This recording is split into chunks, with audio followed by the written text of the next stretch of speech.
Bueno, en el video anterior hablábamos sobre el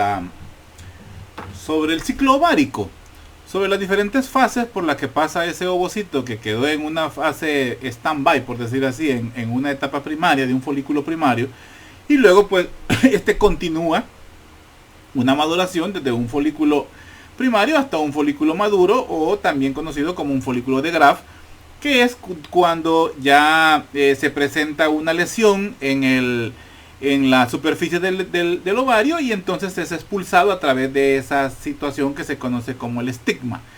El ovocito pues sigue un proceso para poder ser fecundado, y si no es así pues se implanta y luego se cae con la menstruación, y si no pues continúa el embarazo si ha sido fecundado. En el ovario pues continúa una etapa de cicatrización en ese folículo de donde se liberó el ovocito, y pasa por una fase, por una etapa de cuerpo lúteo, que el cual pues si hay un embarazo va a tener la responsabilidad de producir hormonas para mantener el embarazo hasta cierto tiempo, unas 20 semanas. Y si no, pues se degrada hacia una situación, hacia una cicatriz de color blanco que se llama cuerpo albicans. Entonces de eso hablábamos a grosso modo, un poco sobre la reproducción femenina. Y ahora pues continuamos con la clase. Para terminar de ver los ciclos, allá vimos el ciclo ovárico, aquí veríamos, ahora vamos a ver el ciclo del endometrio, o sea, el ciclo menstrual, que aunque son dos procesos, estos procesos se dan de forma simultánea. A la vez que se está dando un proceso de maduración de un ovocito en el ovario, la matriz, específicamente en el endometrio, en la capa funcional del endometrio, se está dando una preparación para recibir al ovocito que será fecundado, o de otro modo, si no es fecundado, pues que no se va a caer, ¿verdad?, con la menstruación. Entonces, a esa situación es que vamos ahora. Así es que sigamos con la clase, jóvenes. Permítanme.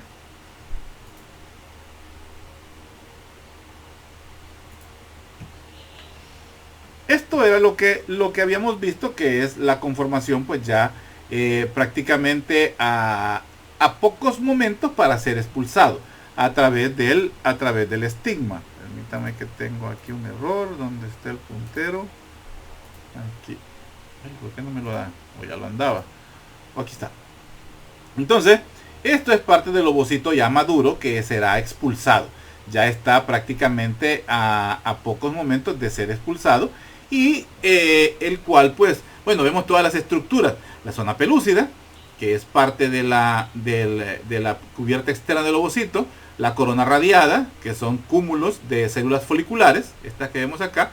Y en el folículo pues van a quedar también células foliculares, que son las que se encargarán de la producción de hormonas si este ovocito ha sido fecundado.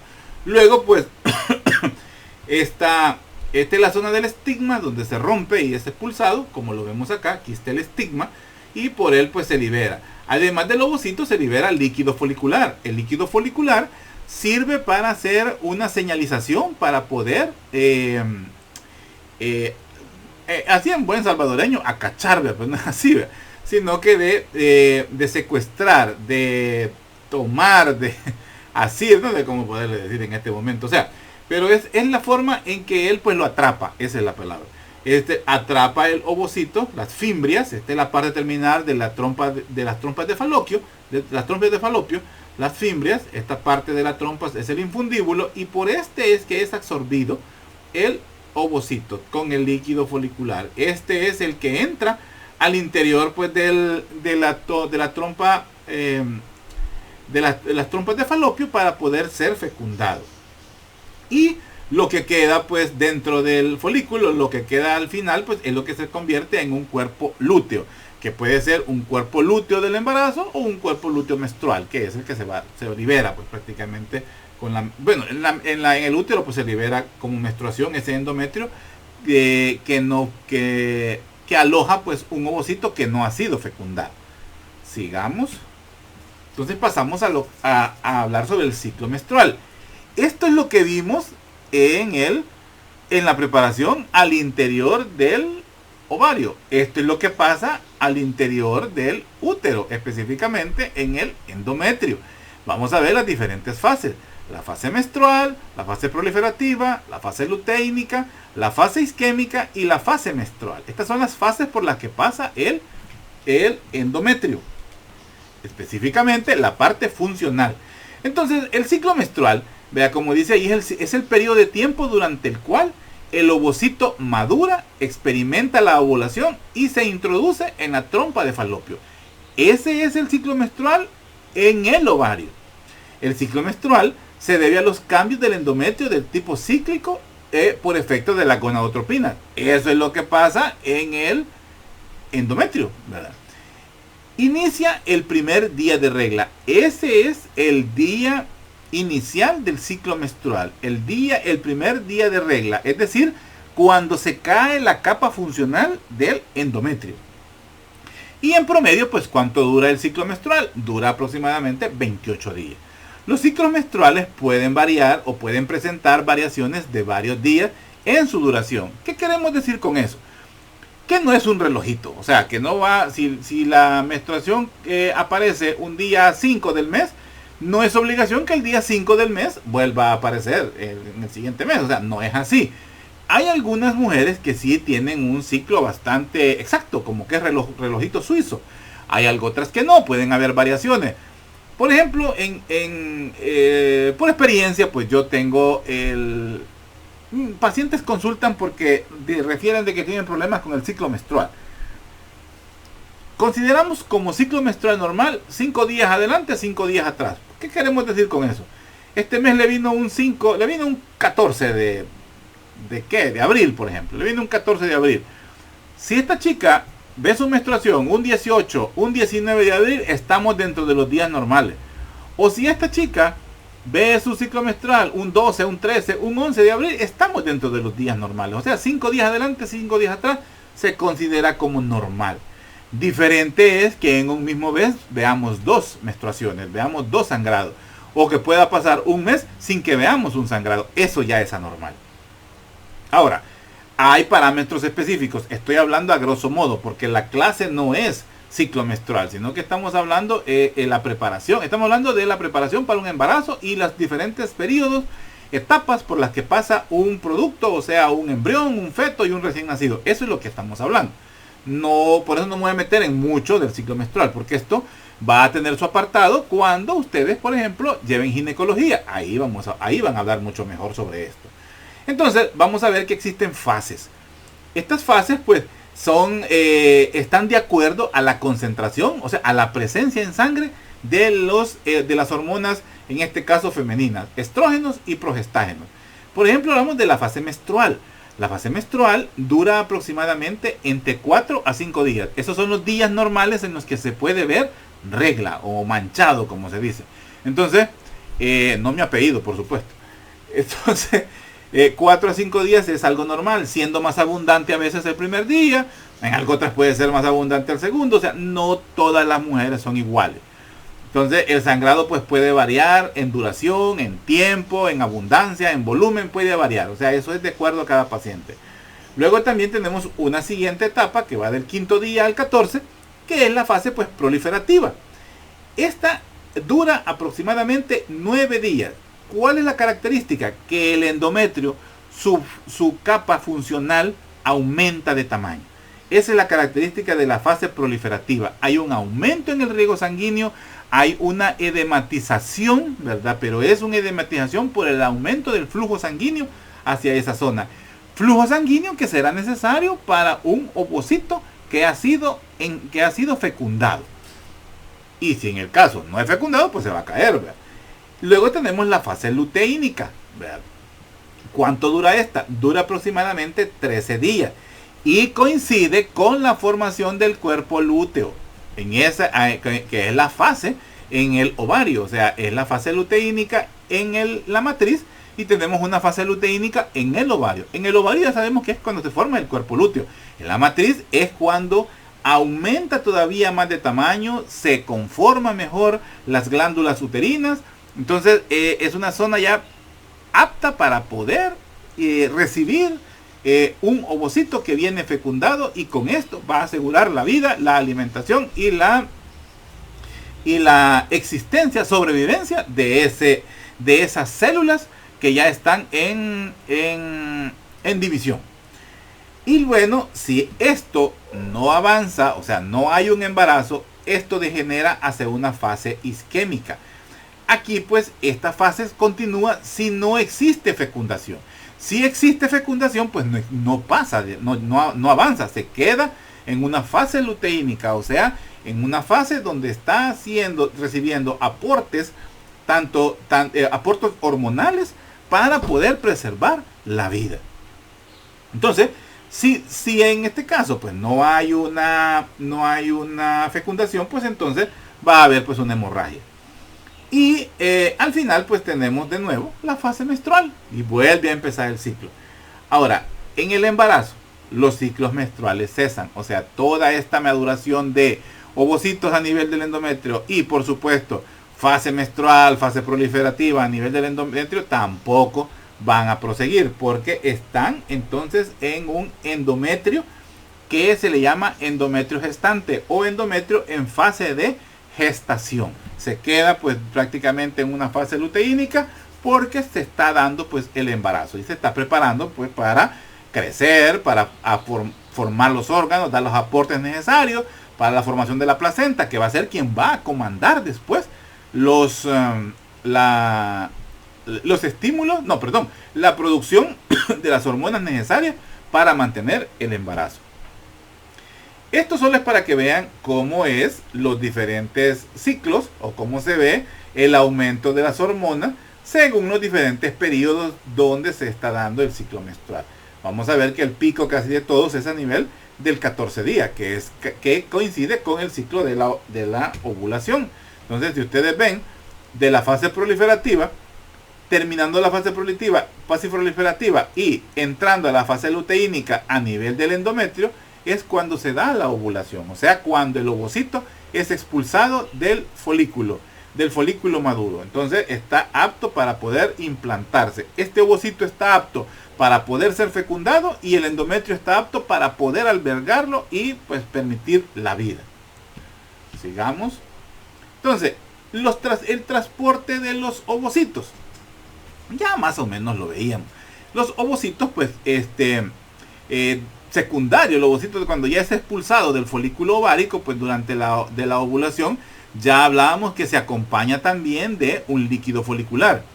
En este momento que es liberado a través del estigma, cuando él se libera, pues las fimbrias que están en los extremos de la trompa uterina, pues se adhieren más estrechamente al ovario, por decir así, y pues hace un desplazamiento, ¿verdad?, de la estructura para poder pues atraparlo. La motilidad, porque estas fimbrias tienen bastante motilidad, estas se desplazan ya sea hacia atrás o hacia adelante con la intención pues de estas estructuras, se les llama, estas fimbrias tienen unos cilios, tienen como pelitos, por decir así.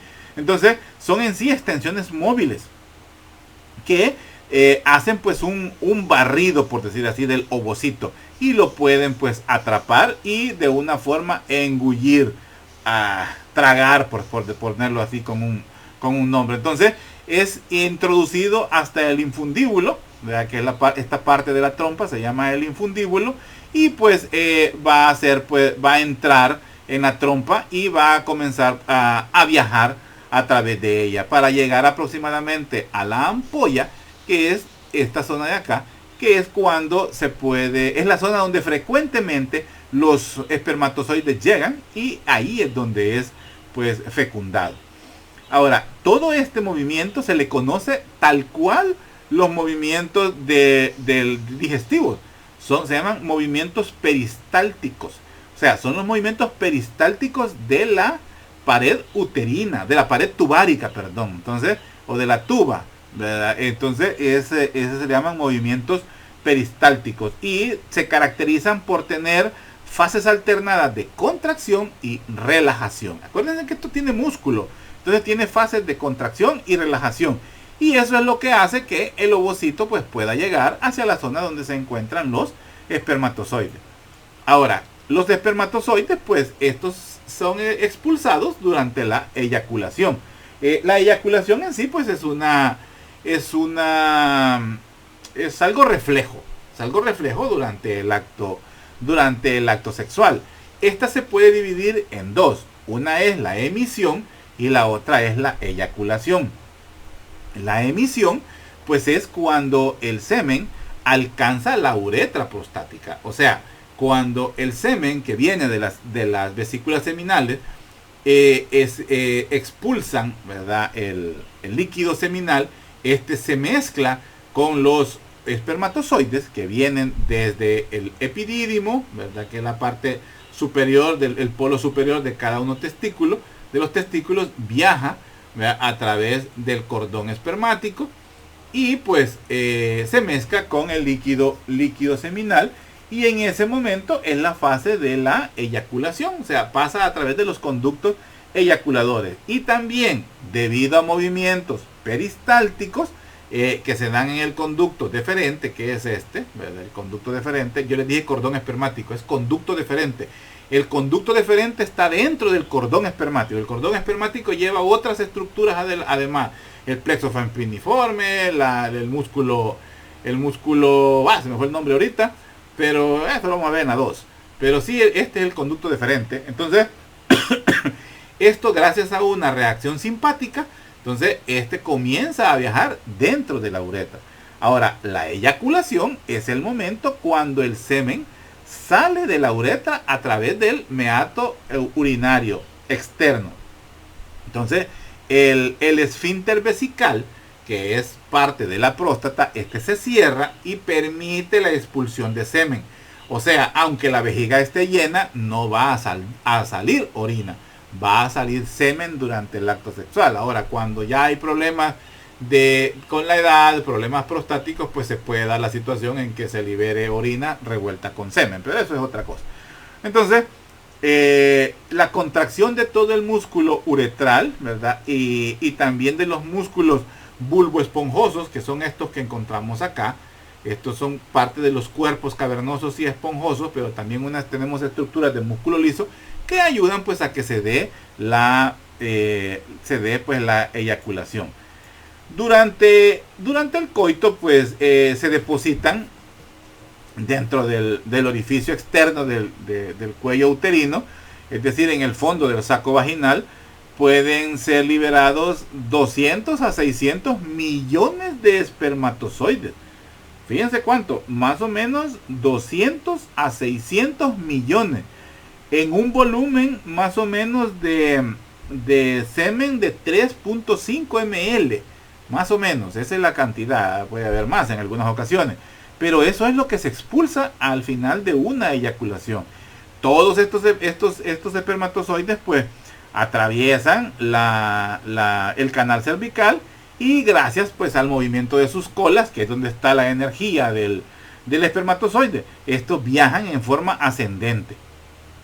Entonces, a medida él comienza a ascender, pues va a ir avanzando, va a ir subiendo. Uno de las situaciones que le afecta puede ser el moco cervical.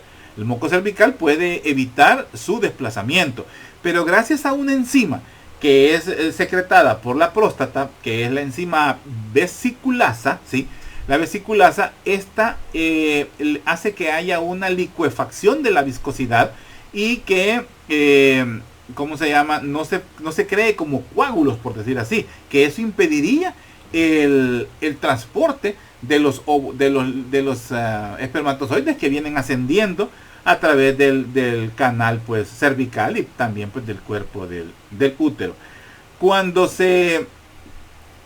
hay una ovulación, es normal que a nivel de la matriz haya un aumento en la cantidad del moco cervical, y también se vuelve un poco más líquido, no tan viscoso, o sea, menos pegajoso, por decir así. Eso también facilita que el espermatozoide viaje. Entonces, por ende decimos que las etapas fértiles, los momentos fértiles, son a la mitad del ciclo menstrual, aproximadamente en el 14º día. Entonces es el momento ideal porque hasta el moco tiene las características necesarias para que el espermatozoide suba. En otro momento del periodo menstrual, pues el mismo moco cervical va a impedir que los espermatozoides pues asciendan. Ya hablábamos que son más o menos 2 a 3 ml los que se liberan, y al final pues los espermatozoides que pueden llegar a tener contacto con el ovocito solo van a ser aproximadamente unos 200. Después de tener millones que fueron expulsados, ¿verdad? 200 a 600 millones, al final solo son 200 unidades los que van a llegar a tener contacto con el ovocito, y solo uno será el que podrá penetrar. Entonces, ¿qué más podemos decir de aquí? Bueno, algo que había olvidado decir, durante el momento en que los espermatozoides están almacenados a nivel del epidídimo, estos no tienen capacidad de movilidad, no tienen movilidad alguna. Esa capacidad la adquieren cuando han sido eyaculados. Antes ellos no tienen motilidad propia, ¿verdad? Ahora, algo muy importante también es que la mayoría de los espermatozoides que no logran ascender, ¿verdad? Estos sufren una degeneración, y estos pues son absorbidos, ¿verdad? Son células que se absorben a nivel pues del aparato genital femenino. Sigamos. Algo muy importante a tomar en cuenta con respecto a los espermatozoides es que también ellos tienen que tener una fase de maduración. En el momento o cuando recién son eyaculados, ellos no son capaces de fecundar al ovocito, ojo con eso, sino que necesitan experimentar un periodo de acondicionamiento, un periodo de capacitación, mejor dicho. ¿Cuánto dura? Más o menos 7 horas. En este periodo de la superficie, ¿cómo se llama? Se elimina en sí de la crosoma, lo que hablábamos del casquete que lleva en la cabeza cada uno de los espermatozoides. Se libera una cubierta glucoproteica y además diversas proteínas seminales. Estas son las que le van a dar la capacidad de fecundar, o la capacidad de introducirse pues al ovocito. A pesar de que van a ser varios los espermatozoides que se introducen a través de la corona radiada, o sea, varios pueden atravesar la corona radiada y también la zona pelúcida, pero solamente uno de ellos será el que tendrá la capacidad de penetrar al ovocito y por ende fecundarlo. Ahora, hay algunas situaciones que evitan esto, y son condiciones que se conocen como dispermia y triploidía. Busquen e investiguen esos términos: dispermia y triploidía. Entonces, en sí, pues la viabilidad, ¿verdad?, de los gametos, esto no lo había dicho antes, ¿verdad? En sí los ovocitos fecundados, ¿verdad? Lo hacen, o sea, prácticamente el ovocito viene a ser fecundado por tarde, o sea, 12 horas después de que ha sido liberado, o sea, del proceso de ovulación. Si no se hace en ese momento, pues el ovocito también pierde la capacidad también de ser ovulado. Y si no ha tenido relación sexual o no ha habido un coito, pues no hay espermatozoides, pues no se va a fecundar, ya se sabe, ¿verdad?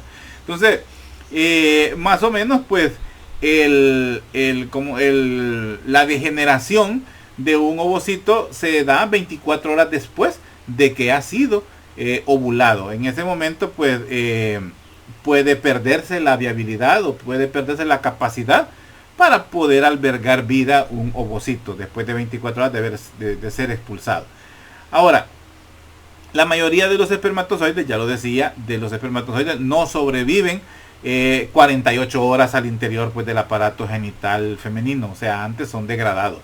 Es decir, si tiene un coito, hay espermatozoides presentes en el útero de la mujer, estos ya han llegado también a la zona se me fue el nombre, en la zona donde pueden ser en ampolla, donde pueden ser fecundados, y todavía no hay un ovocito, pues van a ser degradados, van a morir. Es decir, que si la mujer pues tiene una relación sexual un X día en la mañana y hasta por la tarde va a tener una ovulación, pues posiblemente sí va a haber una fecundación. Entonces, algo a tomar en cuenta, pues que todo el trayecto, y ese es el tiempo necesario para los espermatozoides, todo el trayecto que ellos tienen pues para poder atravesar el cuello uterino y tener acceso al útero y luego pues a entrar a las trompas de falopio. Algunos de los espermatozoides tienden a agruparse en algunos pliegues. Los pliegues al interior de la mucosa de la matriz se conocen como criptas, cervicales, y estos pues poco a poco van a ir siendo liberados de esas criptas. Eso le da un poco más de tiempo de vida a los espermatozoides, porque así poco a poco van a ir alcanzando la cavidad uterina y por último pues las trompas uterinas. Entonces eso pues le da la capacidad de supervivencia, digamos, a los espermatozoides, pero en términos generales pues 24 horas, 12-24 horas es igual tanto para espermatozoides como para ovarios, para óvulos. Ahora, hoy en día pues existen técnicas, estudios donde se pueden congelar y almacenar los espermatozoides y también los ovocitos durante muchos años. Eso pues para poder ser utilizados en fecundación in vitro pues a posteriores. Ahora, son avances que poco a poco están llegando a nuestro país, pero en otros lugares pues ya son una realidad. Continuemos. La fecundación habitualmente pues esta se da a nivel de la ampolla de la trompa uterina o de la trompa de falopio. Entonces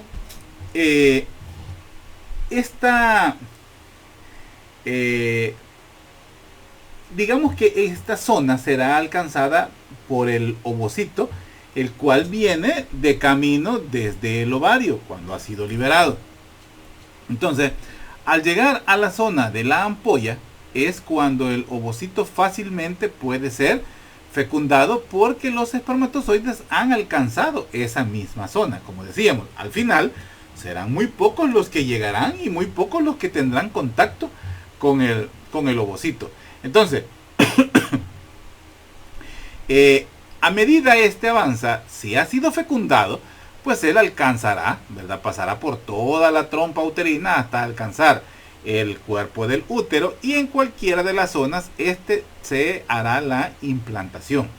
Si en el caso no es fecundado, pues siempre hace el mismo viaje, se implanta, pero sufrirá degeneración y por ende pues reabsorción en una parte, y al final pues la capa que se preparó, la capa funcional del endometrio, pues se caerá en lo que conocemos como la fase menstrual. Ahora, los espermatozoides que son capacitados, que ya han pasado por la etapa de capacitación, estos van a recibir estímulos que los harán, que lo van a guiar, hacia la zona donde está el ovocito para poderlo fecundar. En sí, pues la fecundación es una secuencia compleja de acontecimientos, tanto moleculares y también físicos, que están de una u otra manera coordinados en sí. Que estos pues inician específicamente, toda esta coordinación inicia en el momento en que existe el contacto inicial del espermatozoide con el ovocito, y termina prácticamente con la mezcla de los cromosomas, tanto de origen materno como de origen paterno. Esto en la fase de la meiosis, conocida como la metafase, de la primera división mitótica del cigoto, que viene a dar como resultado un embrión unicelular al inicio. Pero, como vamos a ver más adelante, el cigoto, una célula unicelular, por decir así, comienza a dar la división y a pasar por los diferentes estadios hasta llegar a implantarse ya como un blastocito, y próximo a convertirse pues en un embrión. Cualquier alteración que se da en estos periodos, cualquiera de ellos puede provocar la muerte del cigoto. Es decir, que no va a haber una célula viva que se implantará y por ende pues va a ser pues reabsorbida y luego pues expulsada. Perdón, aquí. Teniendo como fases, que deben entender esto como fases de la fecundación, vamos a ver que hay 5 fases. La primera, que es la de preparación y capacitación del espermatozoide, que ya la veíamos. Entonces, en esta pues se reactiva las enzimas que encontramos en el acrosoma, que es estas que vemos acá. En el acrosoma, estas enzimas hidrolíticas se van a activar para poder, por un lado, orientar, ¿verdad? La orientación es gracias a las moléculas que son unos péptidos que presenta ¿cómo se llama? La zona pelúcida, ¿verdad? del ovocito, y estos orientan y van a activar pues el espermatozoide. Y las enzimas hidrolíticas del acrosoma del espermatozoide le permitirán penetrar a la zona pelúcida del ovocito. Luego tenemos la reacción acrosómica. Esa es específicamente donde se da la liberación de las enzimas. En estas es cuando a través de proteínas, todos estos son mediadores, son proteínas. A través de esto pues se da la conexión directamente entre el ovocito y el espermatozoide. Luego tenemos la de la fusión, que es la fusión del espermatozoide con la membrana plasmática del ovocito. Todo esto es gracias a esas proteínas que han sido liberadas, tanto las que lo orientan al espermatozoide como las que activan el acrosoma, las enzimas del acrosoma, y estas se activan para poder penetrar pues el ovocito. Entonces estas moléculas desempeñan un papel muy importante en la fusión de los gametos, ¿verdad? Gracias a ellos es que se da la fusión, a esos mediadores. Si estos mediadores, tanto los que orientan propios del ovocito como los del acrosoma del espermatozoide no están presentes o están defectuosos, esto no se podrá dar de ninguna otra forma. Luego tenemos la reacción cortical. En esta reacción cortical pues es cuando hay liberación de ¿cómo se llama? Hay liberación, es a este nivel. Es cuando hay liberación y ¿cómo les puedo explicar esto? Los gránulos corticales, los gránulos que están en esta zona, todos estos que están aquí, todos estos gránulos van a digerir los receptores propios del espermatozoide, y entonces la penetración del espermatozoide se va a poder dar. En sí lo que interesa que penetre del espermatozoide es su núcleo. Entonces es gracias a esa reacción cortical que es la que degenera toda la membrana y permite entonces la penetración del espermatozoide. Y por último, la descondensación. En esta, la descondensación, el componente activo, que es parte de la cromatina del núcleo del espermatozoide, va a permitir la conformación del pronúcleo masculino. Este pronúcleo masculino, que es esto que vamos a ver aquí, este pronúcleo masculino reacciona con el núcleo del ovocito, y entonces se completa la meiosis y se da pues la eliminación del segundo corpúsculo polar, y nos va a dar la conformación pues del cigoto. Entonces son las fases de la fecundación. No me interesa tanto que las conozcan, porque no somos genetistas los que estamos formando ahorita, pero sí quiero que entiendan estas fases de la fecundación: la preparación y capacitación del espermatozoide, la reacción acrosómica, la fusión del espermatozoide con el ovocito, la reacción cortical, y por último la descondensación, que es donde se da la fusión del núcleo del espermatozoide con el núcleo del ovocito.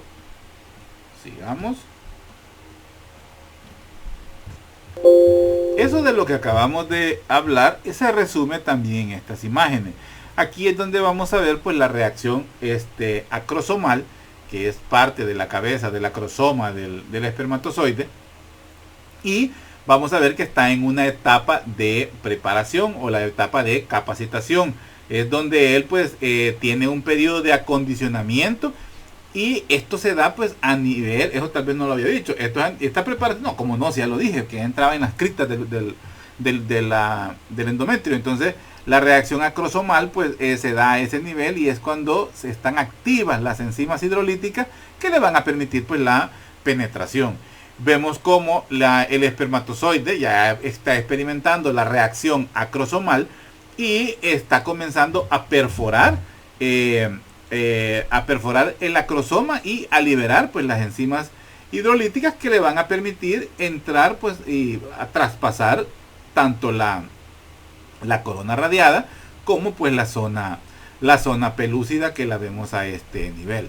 Entonces luego tenemos el espermatozoide ya abriéndose camino a través de la zona pelúcida por efecto de las enzimas que fueron liberadas de su cabeza, o sea, del acrosoma. Y al final pues vemos como el espermatozoide pues ya como una célula específicamente, ya con su citoplasma, con su membrana plasmática, o sea, como una célula, como un organismo unicelular, pues entra directamente pues al ovocito para hacer su fecundación. Ambas membranas plasmáticas se fusionan, ¿verdad? Y la cabeza y la cola del espermatozoide se introducen al interior del ovocito y ¿cómo se llama? Y quedan completamente unidas ambas membranas plasmáticas, tanto del ovocito como del espermatozoide, como ustedes lo pueden ver. Aquí está la membrana del ovocito y aquí está la membrana del espermatozoide. Estas quedan unidas ahí. Estas son fotografías microscópicas, ¿verdad? Donde podemos ver este es un ovocito, ¿verdad? Que no ha sido fecundado. Estas son microfotografías, ojo, ¿verdad? Entonces hay una cantidad pues muy escasa de espermatozoides, estos que vemos aquí, y estos pues no ha podido ser fecundado. Igual aquí vemos un ovocito que ya con mayor escala, ¿verdad? Y de aquí podemos ver ¿cómo se llama? Los espacios que existen en la membrana, en la zona pelúcida, perdón, del ovocito.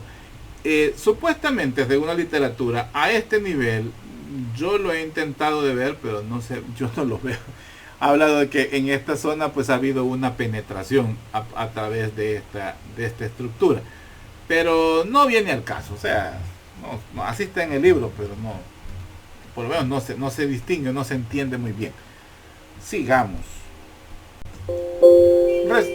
Resumiendo, en el proceso de la fecundación vemos estos momentos trascendentales y pues importantes, ¿verdad? Para preservar la especie, como son pues la estimulación del ovocito, ¿verdad? Penetrado por un espermatozoide para completar la segunda división meiótica a nivel pues del ovocito, restablecer el número diploide normal de cromosomas, porque cada una de los gametos aporta 23 cromosomas, 22 cromosomas normales y un cromosoma sexual, en el cual pues el ovocito siempre va a ser XX, y en la mujer, en el hombre, perdón, en el espermatozoide va a ser X o Y.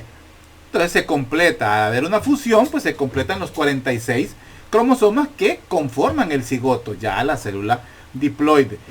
También la fecundación es el mecanismo en que se basa la variación de la especie humana a través de la mezcla de los cromosomas maternos y paternos. También pues determina el sexo cromosómico del embrión durante la fecundación debido a los cromosomas sexuales. Y también pues origina la activación metabólica del ovótido. Un ovótido es un ovocito casi maduro. Este es otro término, ¿verdad? Pero hasta el momento hemos hablado de ovocito primario, ovocito secundario. Entonces mantengámoslo así. Y entonces pues después de esta activación es cuando se inicia la segmentación del cigoto, o sea, la multiplicación de las células. El cigoto en sí pues es único, tanto desde el punto de vista genético, ya que tiene la mitad de los cromosomas que proceden de la madre y los que proceden del padre. También el cigoto pues viene a ser una combinación, sí, una combinación pues de cromosomas. ¿Cómo podemos decir? Que proviene pues de ambos progenitores.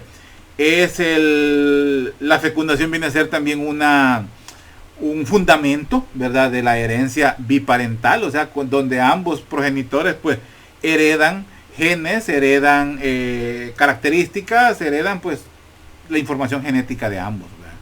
Eso pues nos da una variación pues en la especie, como llamábamos ahí, y la mezcla independiente pues de los cromosomas tanto maternos y paternos entre las células que conocemos como células germinales o gametos, ¿verdad?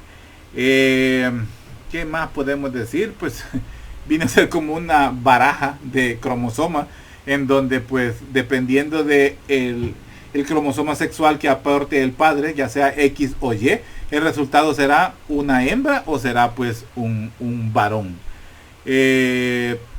O sea que el sexo depende del hombre. Eso ya queda implícito desde ahorita, ¿verdad? ¿Cómo podemos decir? O para entenderlo, un espermatozoide que aporta un cromosoma X va a generar un cigoto con 46 cromosomas XX, pero y que se va a convertir en un individuo femenino.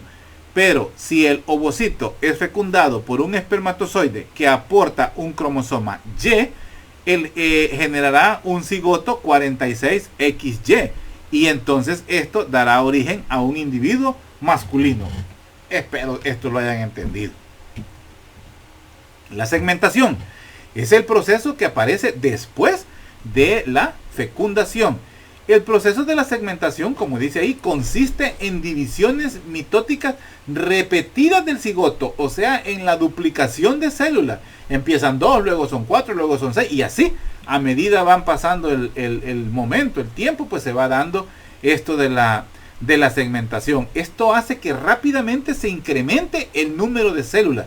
Las células en el cigoto, pues, o que ya están en segmentación, se le llaman a estas células blastómeros. Es una forma de decirle a las células que se están duplicando en el cigoto. Se llaman blastómeros. Esta inicia aproximadamente 30 horas después de la fecundación. Estamos hablando de un día específicamente después de la fecundación. Comienza la segmentación. Esta va a dar origen a pequeños blastómeros, o sea, a pequeñas células. Entonces, ahora bien, este proceso de la segmentación se da antes de la implantación. Se da específicamente en el viaje que se está generando a través de la trompa de falopio. Esto que estamos viendo aquí. La fecundación fue en la ampolla.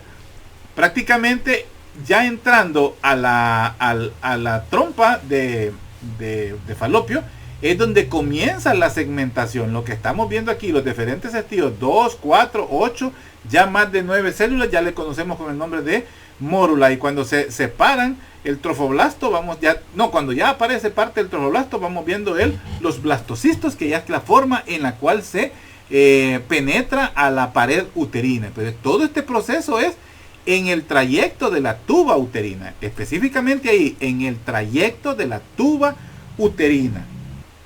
O sea, toda esta zona, creo que les estoy diciendo nombres de la tuba uterina o de la trompa de falopio y no la he explicado. Creo que ya lo expliqué. Estas son las fimbrias.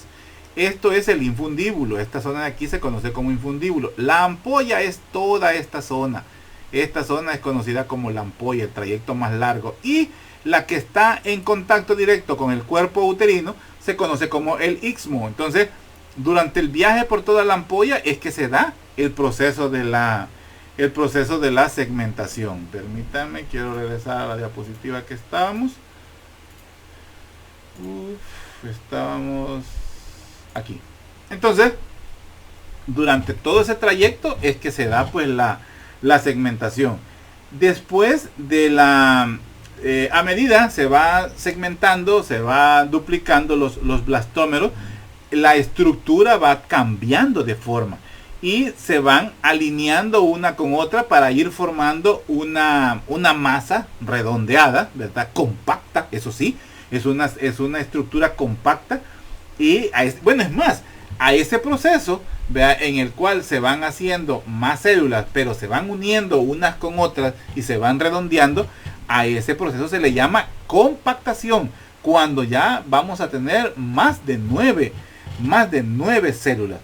Hace poco me equivoqué, les dije que por allá que mórula es después de 9 células. No, me equivoqué. Realmente lo que se da es la compactación, que es cuando ya hay 9 células, comienzan a hacer como una sola estructura, por decir así. Entonces, este proceso de compactación va a dar una alteración o va a provocar cambios, ¿verdad?, en la membrana celular, y eso va a permitir que haya una interacción entre las células que se van apareciendo gracias a la segmentación. Eso es algo imprescindible para que se dé la segregación de las células internas, o sea, para que haya comunicación entre ellas, y eso va a ir formando una masa celular interna, que es lo que conocemos como el embrioblasto. El embrioblasto, que va a ser la masa interna que se va a ir conformando al interior de toda esta estructura que está teniendo interrelación, o sea, todas las células van teniendo una interrelación, y a eso pues es lo que se conoce como el embrioblasto, que viene a ser pues la masa celular interna. Cuando ya se han formado ¿cómo se llama?, más de 12 a 32 blastómeros, o sea, de células embrionarias, el ser humano pues en desarrollo se denomina, o sea, a este ser humano se le denomina mórula, cuando hay más de 12 a 32, esto ya es una mórula. Estas pues ya tienen una, ¿cómo le podemos decir?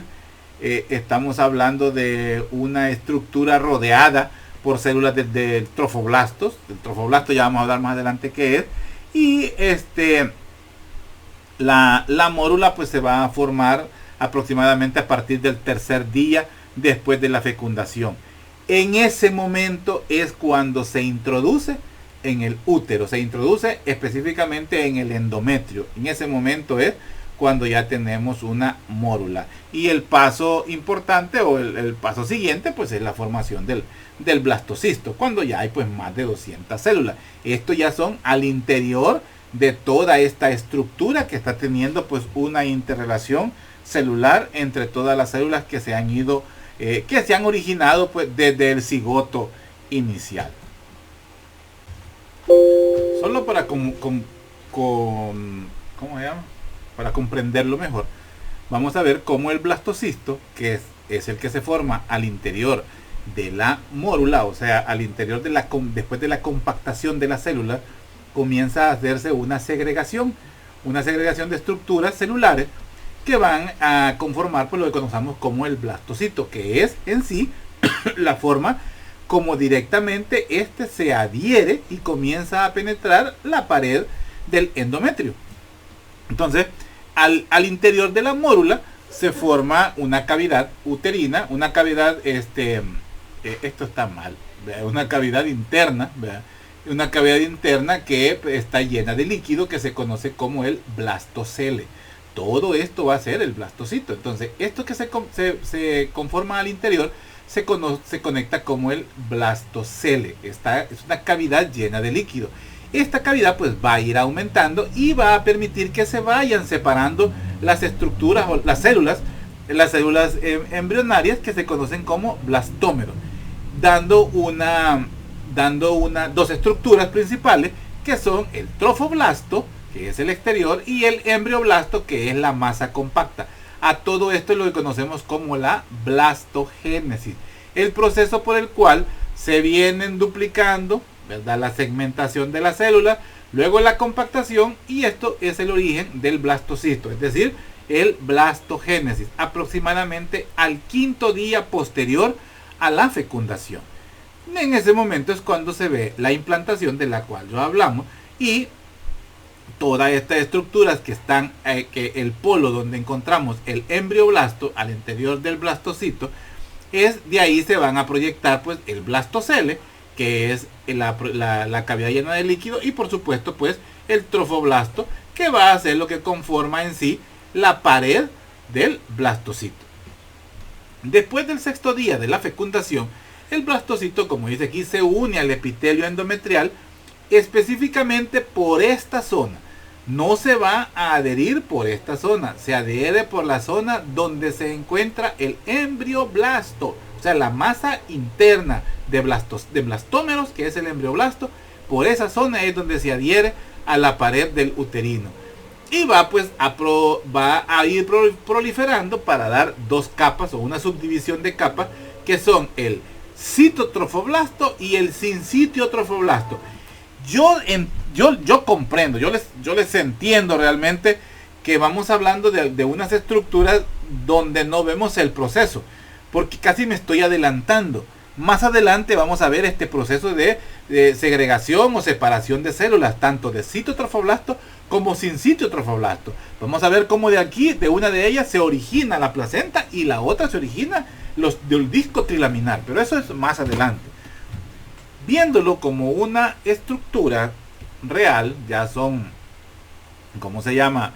Ya estamos viendo la estructura en formación. Esto que vemos es antes, solo es el cúmulo, viene todavía de ser una mórula y comienza a hacerse el blastocito o tener forma el blastocito, como lo vemos acá. Entonces, a medida que va aumentando el líquido en la cavidad, ¿verdad? En el blastocele, es que se van a ir separando los blastómeros para dar una capa celular externa delgada, que es toda esta que rodea, es un círculo completo, ¿verdad?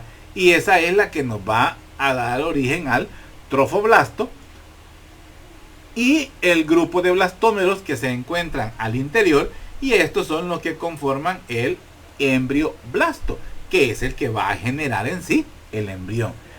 Como ya decíamos, todo esto pues a partir del sexto día de la fecundación, más o menos 20 días después del ciclo menstrual, es decir, de la fecundación se tiene que dar aproximadamente en el 14º día, es el día fértil.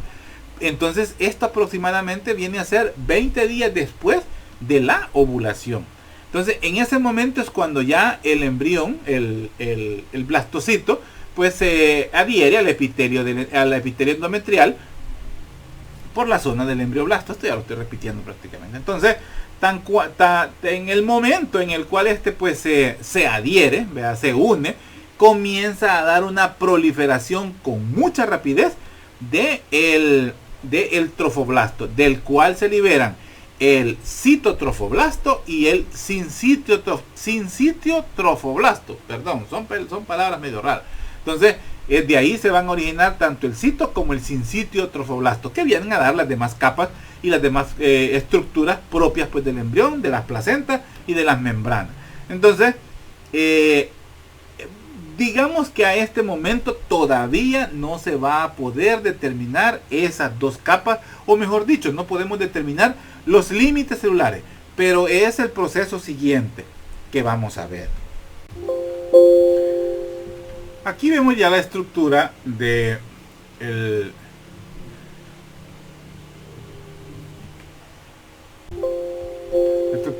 del blastocito. Lo vemos como ya está adherido al epitelio endometrial, o sea, al endometrio, en las fases iniciales pues de la implantación. Aquí vemos ya como esta cavidad interna es el blastocele, esto es el embrioblasto y este es el trofoblasto. Pero a este nivel ya vemos la diferenciación entre el citotrofoblasto y el sincitiotrofoblasto, que es el que va a penetrar el epitelio endometrial. Vemos un avance también en el embrioblasto, donde ya se está formando el disco embrionario bilaminar. Posteriormente va a ser un disco embrionario trilaminar, pero ahorita todavía es un disco embrionario bilaminar con sus dos capas, el hipoblasto y el epiblasto. Y la futura cavidad amniótica, que viene a hacer pues la solución, el líquido donde va a estar en contacto pues el embrión, que posteriormente se irá formando. Y todo esto pues es parte de la mucosa del, del endometrio, glándulas uterinas, como las vimos allá, capilares maternos, y pues por abajo tendríamos la masa muscular, que sería el miometrio. Todo esto aproximadamente por los 6 días. A partir del 6º día ya está diferenciado el trofoblasto, tanto en citotrofoblasto como en sincitotrofoblasto, y ya el sincitotrofoblasto es el que está introduciéndose en el epitelio endometrial para llegar pues a todo el tejido conjuntivo pues del endometrio. Sigamos.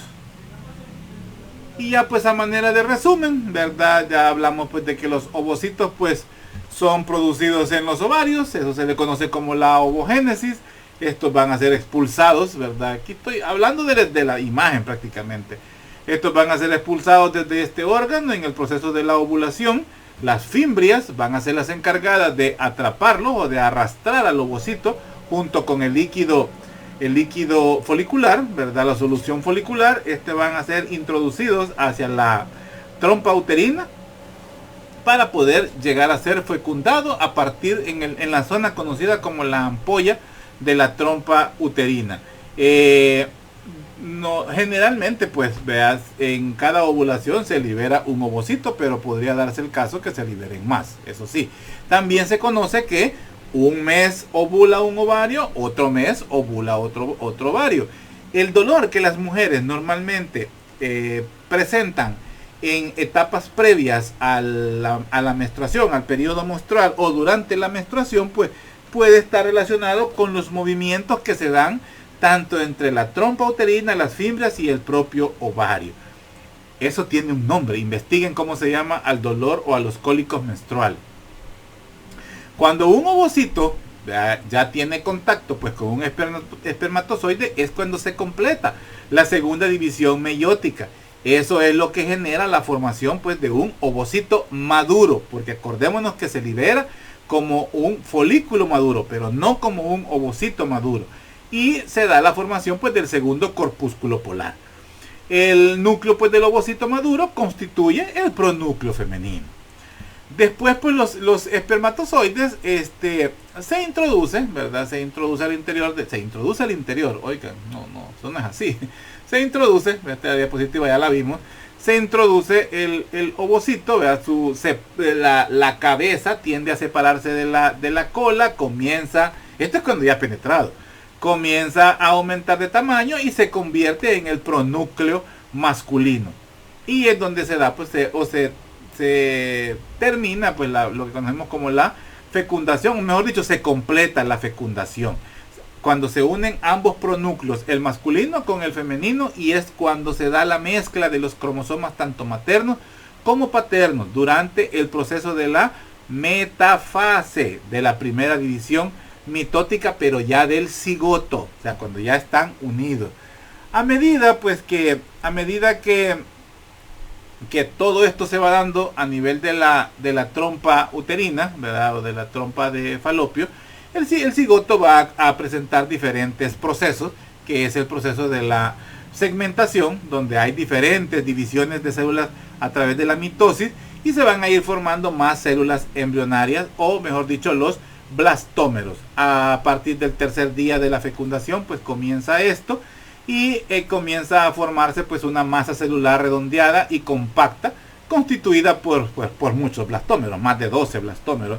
Entramos ya en el proceso conocido como la mórula, ¿verdad? Que es cuando el blastocisto se va a ir conformando y también se va a formar pues el embrioblasto y por supuesto el blastocele.